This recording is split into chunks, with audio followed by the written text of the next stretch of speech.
Мне иногда пишут люди, что я плохо играю, что я бот. Да, ребята, да, вы правы. Я не олдбой, я не Фрозен, я не Якудза, не Каноха, ребята.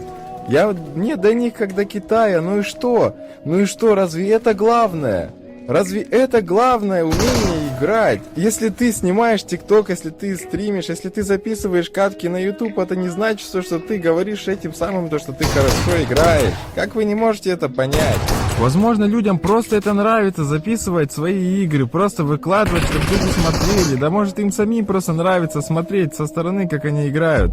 Зачем хейтить-то вот так вот? Если ты чего-то добился в игре, в ТДМе разваливаешь, для чего ты пишешь другим людям? То, что ты плохо играешь, я не понимаю. Разве это цель твоей жизни? Научиться играть хорошо и писать кому-то то, что он делает что-то плохо? Разве это цель твоей жизни, дружище? Для чего ты это пишешь? Я не понимаю.